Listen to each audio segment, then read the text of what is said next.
Самғау жобасы аясында Құрманғазы ауданында тамыздың 7-сі мен 11 аралығында жоспарланған семинар-тренинг өз жұмысын бастады. Облыста алғаш рет іске асып жатқан жобаның басты мақсаты аймақта жасөспірімдер мен жастарды оқыту, жұмысқа орналастыру және лайықты жұмыс жасау дағдыларын дамыту, сұранысқа ие жас мамандарды даярлау.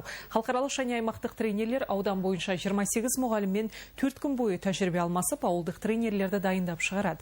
Ал олар тренинг кезінде алған тәжірибелер арқылы ауыл жастары үшін дәрістер жүргізеді. Жоба аясында 20 аймақтық 144 ауылдық тренер даярлау және 1800-ге жуық жастарды оқыту жоспарланып отыр.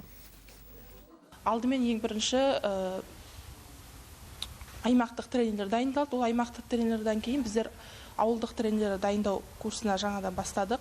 Жалпы қандай дағдыларды игеру керек және қандай дағдыларды жастар мен жасөспірімдер бойына меңгерту керек, сол жайында мәлімет береміз. Жалпы тренингтің құрылымы қалай болады, тренердің бойындағы қасиеттер қандай болады және бейресми, ресми білімдердің жүйесі туралы толығырақ үйретіп, тренингтің өткізу әдістерін үйрететін боламыз. Содан кейін бұл ауылдық тренерлер сол игерген дағдыны барлығын 4 ай бойына ауылдық жастарға үйрететін болады.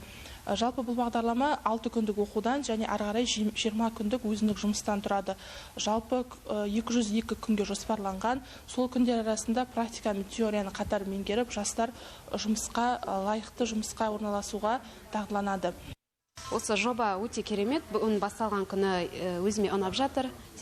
Танысу әдістері, көптеген қызықты әдістер өткіздік. Бірінші күніміз өте керемет өтуде. Осы курс барысында алған жақсы дәрістерімді осы ауыл жастарына, яғни Нұржау ауылының жастарына, мектептегі оқушыларыма үйретіп, өз болашақтарына қажеттіліктеріне жарататындай ауылдық тренер боламын деп сенемін.